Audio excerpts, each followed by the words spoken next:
ustedes en este día una pequeña reflexión que se encuentra en el libro de Génesis, capítulo 1, versículos del 26 al 28. La palabra de Dios dice así: Y dijo Dios, hagamos al hombre a nuestra imagen, conforme a nuestra semejanza, y ejerza dominio sobre los peces del mar, sobre las aves del cielo, sobre los ganados, sobre toda la tierra, y sobre todo reptil que se arrastra sobre la tierra. Creó pues Dios al hombre a imagen suya, a imagen de Dios lo creó. Varón y hembra los creó. Y los bendijo Dios y les dijo: Sed fecundos y multiplicaos, y llenad la tierra y sojuzgadla. Ejerced dominio sobre los peces del mar, sobre las aves del cielo, y sobre todo ser viviente que se mueve sobre la tierra. Vamos a poner este tiempo en el Señor y vamos a orar para ello. Padre, en el nombre de Jesús, te damos gracias, Dios mío, por este momento, Señor. Me pongo en tus manos, Padre amado, sabiendo que yo no soy hábil en esto, Dios mío, pero reconociendo que dependo totalmente de ti, Señor. Cristo Jesús, Señor, utilízame como un vaso útil en tus manos y permite que este mensaje sea para gloria y honra tuya, de edificación, Señor, tanto en mi vida como en todos aquellos que lo escuchen, Señor. Llévate la gloria, llévate la honra de todo esto, Señor, y que tú seas predicado en este día, en Cristo Jesús. Amén. El mensaje de hoy lo he titulado, hermanos, Cristo restablecerá lo que se perdió en Edén. Bien sabemos que partimos en el libro de Génesis, y una pregunta que el ser humano siempre se ha hecho hasta el día de hoy es: ¿de dónde venimos? ¿Cuándo comenzó todo esto? ¿Cuándo comenzó la creación, la existencia? Es una pregunta que todos nos hemos hecho a lo largo de nuestras vidas. Incluso cuando éramos pequeños hemos preguntado a nuestros padres, a nuestros mayores: papá, ¿de dónde venimos? Y son preguntas que relatan y evidencian el instinto innato que deseamos nosotros saber todo en cuanto a la creación.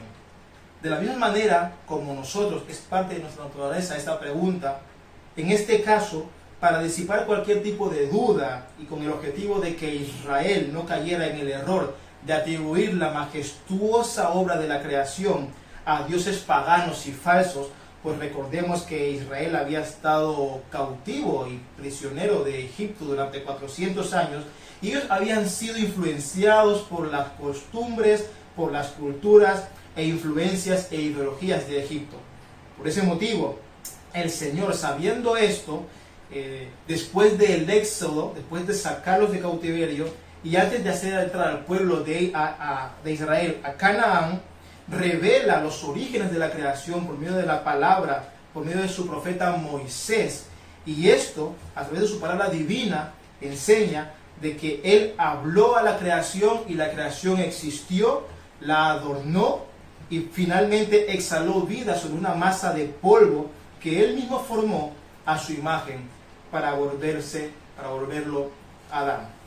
Partiendo de esta base, a punto de entrar a Canaán, Moisés revela esto, les da a conocer esta grande revelación. Quiero establecer mi predicación en 3 puntos. El punto número 1 es: el ser humano es la imagen de Dios. El punto número 2 es: Dios le dio al hombre la posibilidad de construir relaciones. Y el punto número 3 es que el hombre y la mujer deben señorear sobre la creación. Mediante el punto número 1, el ser humano es la imagen de Dios. Quiero decir que, a diferencia de todas las criaturas creadas en este mundo e incluso universo, Dios hizo al ser humano el único ser por el cual el Señor dice que el ser humano lleva la imagen y la semejanza de Dios. En este punto, Dios quiere revelar que el hombre es la joya de la corona de la creación, y después de manifestarse Él como creador y soberano en la afirmación de Génesis 1.1, en la cual no da ningún tipo de duda sobre su existencia, pues dice así, Génesis 1.1: en el principio Dios creó los cielos y la tierra. No hay ninguna duda a otro Dios, no hay ninguna duda a algún tipo de producto de choque entre galaxias al cual se le atribuye la creación. Dios mismo se establece como el creador soberano de todo lo visto y aún de lo que no se ve. Y asimismo, no dando ninguna duda a su existencia, en Génesis 1.1, revela cómo el Señor, a partir de ahí, dice cómo genera el universo, cómo adorna el firmamento, cómo establece orden a los límites de los mares y cómo rellena la vegetación en cuanto a animales y verde donde el ser humano debía vivir. Esta era la tierra. Llegados a este punto, en el versículo 26 Dios declara así: y dijo Dios, hagamos al hombre a nuestra imagen, conforme a nuestra semejanza, y ejerza dominio sobre los peces del mar, sobre las aves del cielo, sobre los ganados, sobre toda la tierra y sobre todo reptil que se arrastra sobre la tierra. Esta imagen y semejanza al cual Dios da al hombre, hemos de entender que no es una imagen física. Sabemos pues que Dios no tiene figura física, Dios es moralmente perfecto, Dios es infinito, es eterno, es atemporal, es omnisciente, omnipresente. El Señor es todo esto y muchas cosas más, por lo cual atribuirle una imagen física a Dios sería incluso blasfemo. Lo que quiere decir esta expresión a imagen y semejanza es de que el Señor da la dignidad al hombre, le da dignidad al hombre, le otorga dignidad, con el fin de que el hombre posee la facultad de razón, de voluntad y de emociones. Eso dota de la capacidad al hombre, de la capacidad de tomar decisiones y asumir responsabilidades. Encima, el poseer la imagen del Señor, la imagen de Dios, es una característica que lo hace estar por muy encima de cualquier otra criatura, de cualquier tipo de ser. Sobre el hombre porta la imagen de Dios. Su vida, la vida del hombre, es un don sagrado y posee un valor que no se basa ni en educación, ni en posesiones, ni en color de piel, ni en ninguna otra característica. La vida del ser humano debe ser respetada y por esa razón ha de valorarse como de parte de Dios. De hecho, hay una advertencia, hay tanta semejanza de Dios en el hombre que el Señor le da a Noé la autoridad de establecer la pena de muerte por el asesinato entre seres humanos. Asesinar a otra persona, la frase derramar sangre, es una expresión del Antiguo Testamento que denota quitarle la vida a un ser humano. Es atacar la parte de la creación que más se parece a Dios y manifiesta un intento o deseo, si uno pudiera, de atacar a Dios mismo, cosa que es algo que es condenado con la muerte, al menos en el Antiguo Testamento, como se lo dijo el Señor a Noé. Génesis 9:6 dice así: el que derrame sangre de hombre, por el hombre su sangre será derramada, porque imagen de Dios hizo al hombre. Ese es el punto número 1. El hombre es la imagen de Dios. Punto número 2. Dios le dio al hombre la posibilidad de construir relaciones. Dios creó al ser humano con dos sexos, hombre y mujer. Versículo 27 dice así: creó pues Dios al hombre a imagen suya, a imagen de Dios lo creó, varón y hembra los creó. En su bondad, Dios planeó que el hombre no estuviera solo y por eso formó la primera pareja en el Edén. De esta primera pareja nacerían otros seres humanos, obviamente, y se irían formando las familias, luego las sociedades, los pueblos y las naciones. La tierra sería poblada. El Señor le ha dado la capacidad al hombre de asociarse, de construir familias, de apoyarse, conocerse e incluso a amarse. De la misma manera que en el versículo 26 vemos frases como hagamos y nuestra, indicando así la perfecta triunidad y de relación que existe entre Dios Padre, Dios Hijo y Dios Espíritu Santo. De esa misma manera que se utiliza el primer pronombre del plural, así el Señor manifiesta en su amor en nosotros, de manera que nosotros tenemos la capacidad de construir relaciones. El Dios Trino se relaciona entre Él mismo y nosotros tenemos la capacidad dada por Dios también de establecer relaciones. El hombre puede compartir conocimiento, puede compartir arte, puede compartir historias e incluso experiencias propias. Las personas que se ayudan los unos a los otros, el padre que sonríe a su hijo, el vecino que ayuda a su vecino, todo esto forma parte del don que Dios nos ha dado, la capacidad de relacionarnos. Así que en el punto número 2, Dios nos otorga la facultad de podernos relacionar, y lo establece así con la primera pareja en Edén. El testimonio de las Escrituras es que Dios desea una relación personal con lo creado, y especialmente con el hombre, pues el hombre es creado a imagen y semejanza de Dios. Esta es una de las verdades más grandes del cristianismo. Dios no es una cosa impersonal, incapaz de tener una relación con otros. El hombre no es un accidente cósmico a solas en el universo.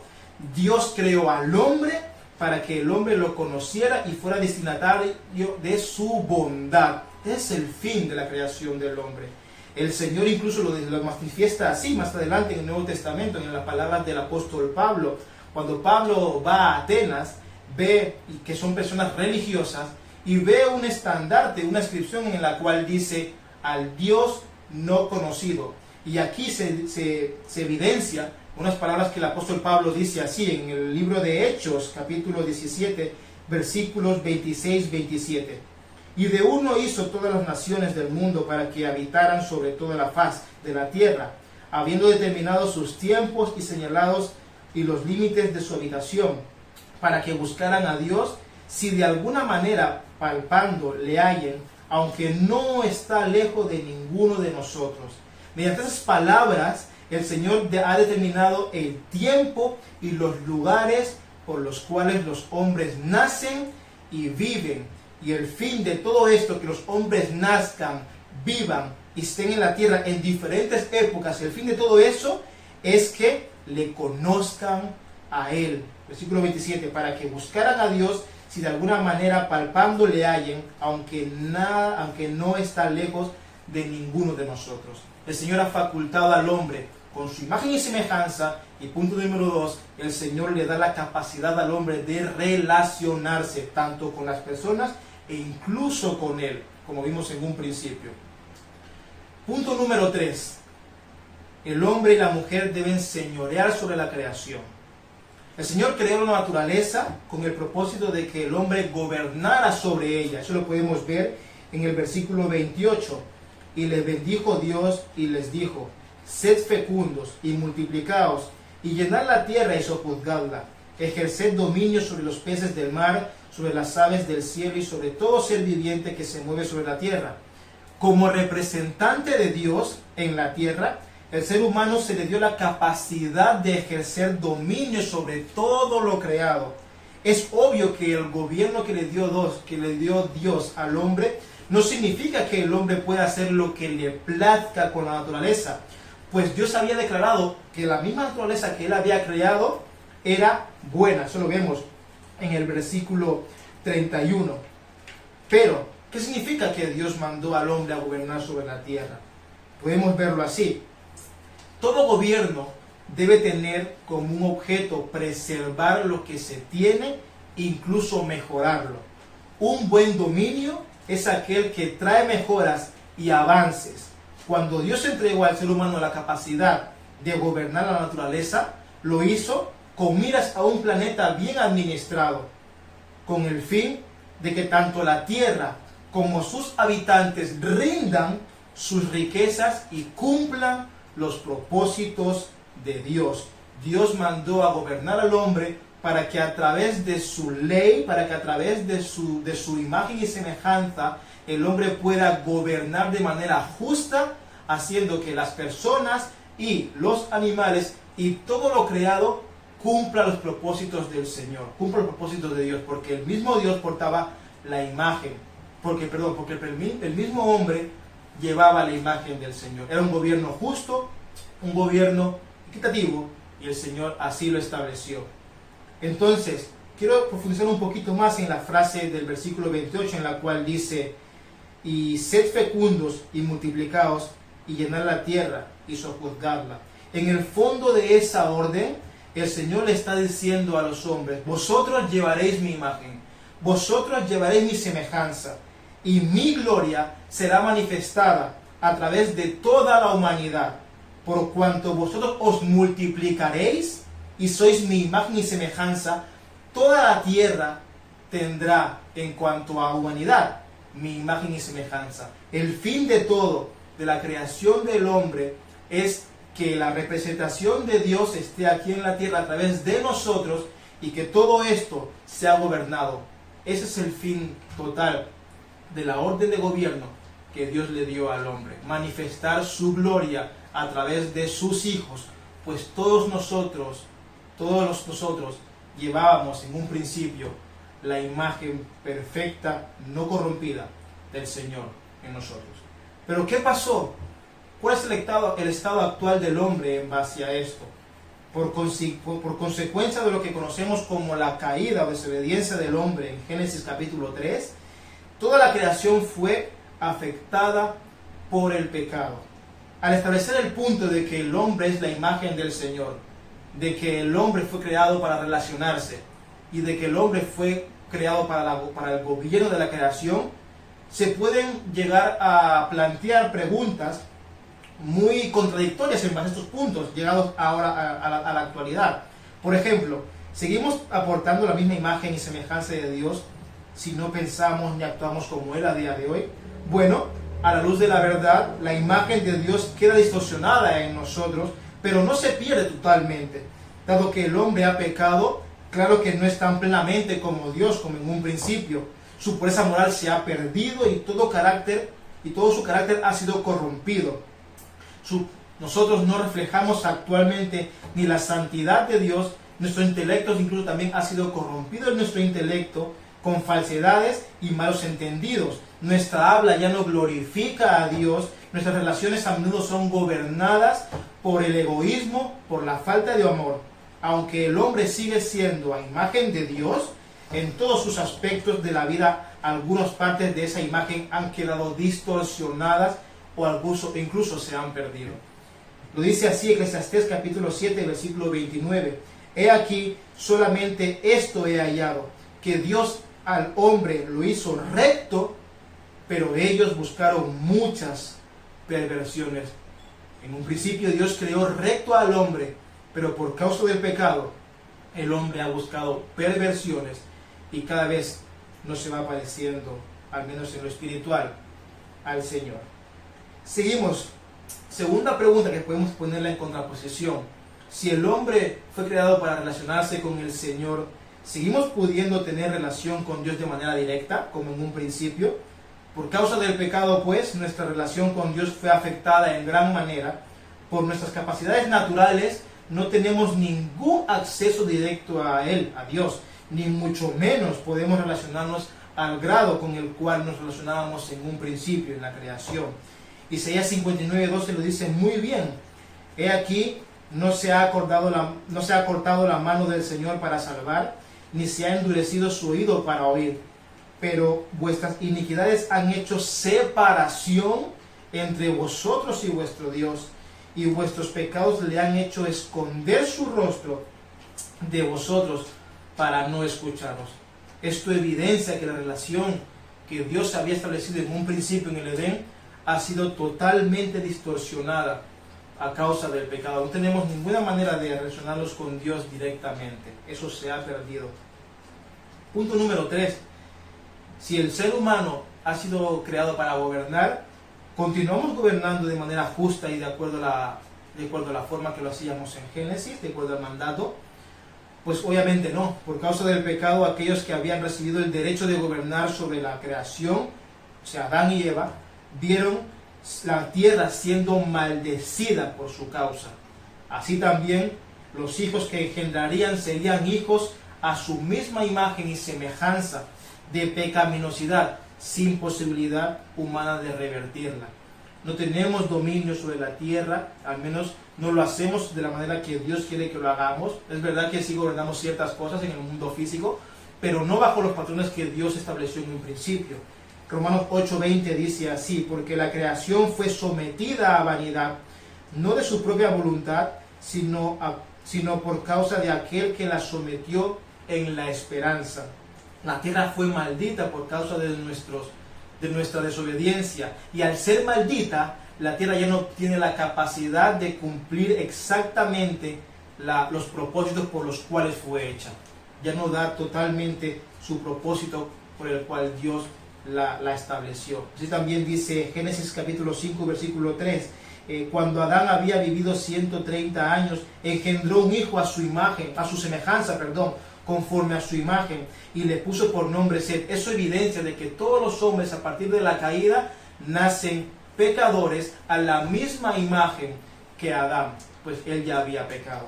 Entonces, así que dado que el hombre no puede hacer nada para revertir su situación, su condición primordial dada por Dios, el Señor, por causa de su amor, bondad, y dado que Él es el único Dios que desea una relación con el hombre, provee un medio por el cual el ser humano puede volver a gozar de aquello que se perdió en el Edén. Y ese medio por el cual el hombre puede restablecer lo que se había perdido en el Edén es a través del sacrificio de la cruz, de Cristo en la cruz.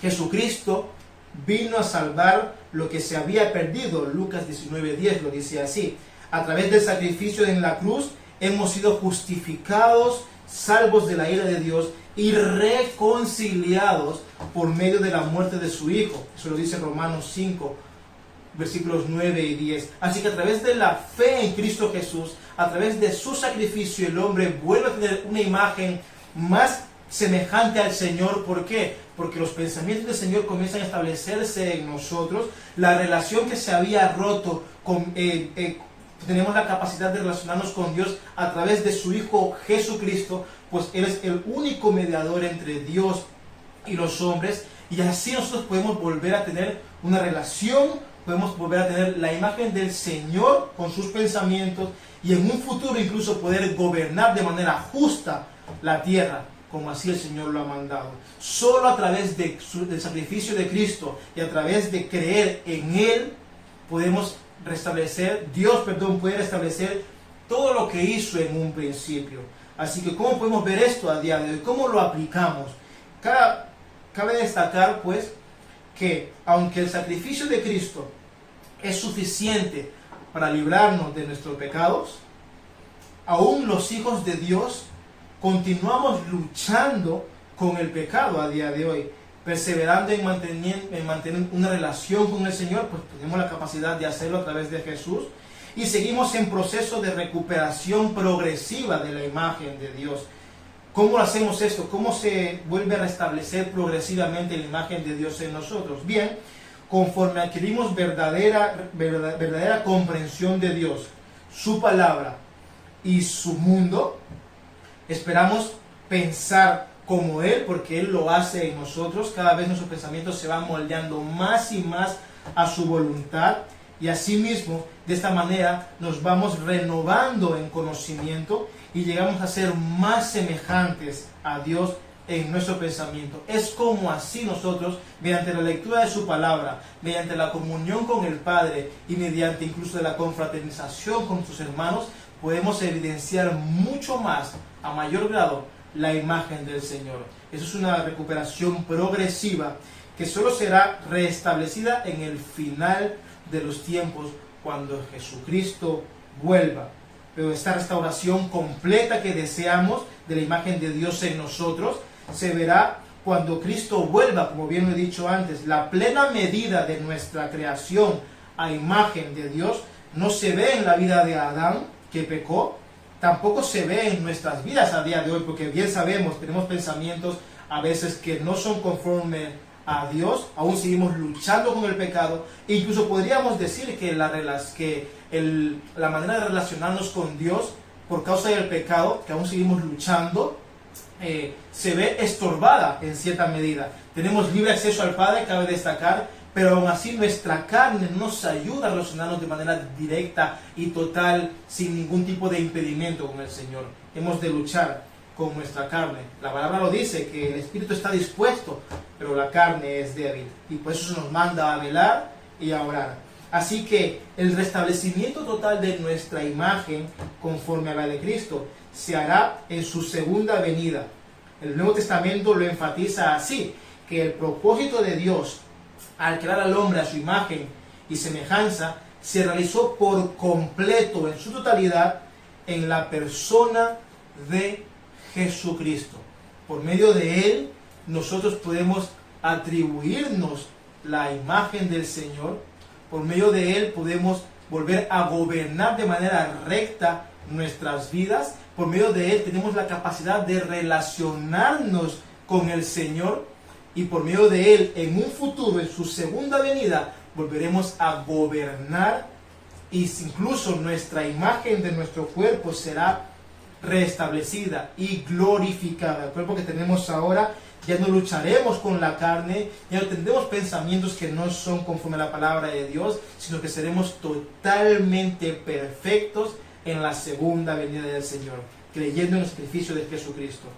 Así que, para acabar así, quiero mencionar dos versículos, 2 de Corintios capítulo 4, versículo 4, en los cuales el Dios de este mundo ha cegado el entendimiento de los incrédulos, para que no vean el resplandor del Evangelio de la gloria de Cristo, y ojo que lo que dice ahora, el Evangelio de la gloria de Cristo, que es la imagen de Dios. Cristo es la imagen de Dios personificada aquí en la tierra.